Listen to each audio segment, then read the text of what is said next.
నేను ఎడిటింగ్ కోసం ఇన్‌షాట్ యూజ్ చేస్తున్నా. సో, నేనిప్పుడు వీడియో బటన్ మీద క్లిక్ చేసి న్యూ సెలెక్ట్ చేసుకున్నా. ఒక ఇమేజు మీద క్లిక్ చేసి దాన్ని సెలెక్ట్ చేసుకున్నా. సో, నేను 2 ఇమేజెస్ యూజ్ చేస్తున్నా కాబట్టి సెకండ్ ఇమేజ్ మళ్ళీ సెలెక్ట్ చేసుకుంటున్నా.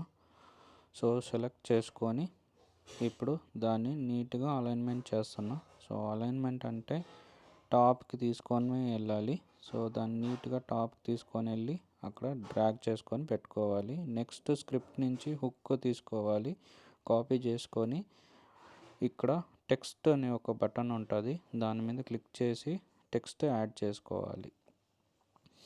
సో, అది కాపీ పేస్ట్ చేసుకున్న తర్వాత మనము రీసైజింగ్ చేసుకోవాలి. రీసైజింగ్ అంటే మనము వీడియోకి ఇమేజ్కి తగ్గట్టుగా నీట్గా అలైన్మెంట్ కావాలి, అందుకోసమని రీసైజింగ్ చేసుకోవాలి. రీసైజింగ్ చేసుకున్న తర్వాత దాన్ని నీట్గా కనపడేలాగా ఎన్లార్జ్ చేసుకోవాలి.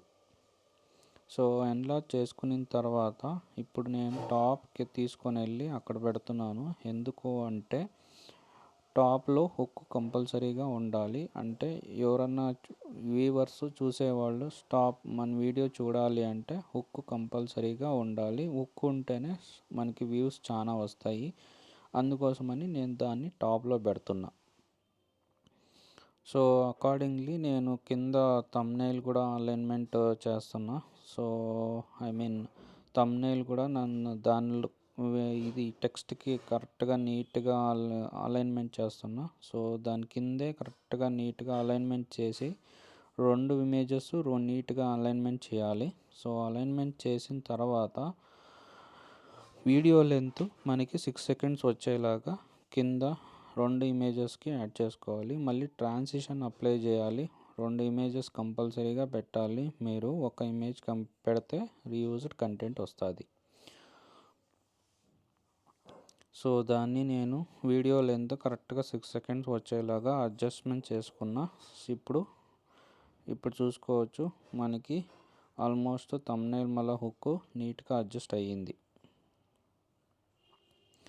సో, మళ్ళీ నేను టెక్స్ట్ ఎక్స్ట్రా ఉంటే దాన్ని కట్ చేసుకున్నా.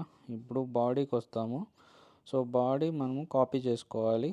కాపీ చేసుకున్న తర్వాత సో, బాడీ కూడా same as it is text button click చేసి యాడ్ చేసుకోవాలి. మళ్ళీ దాన్ని నెక్స్ట్ ఒక్కొక్క లైన్ షార్ట్గా వచ్చేలాగా కట్ చేసుకోవాలి.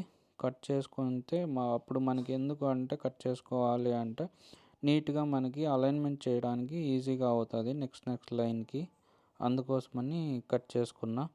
సో, కట్ చేసుకున్న తర్వాత దాన్ని నీట్గా మనం అలైన్మెంట్ చేయాలి. అలైన్మెంట్ చేస్తే నీట్గా అలైన్మెంట్ అవుతుంది.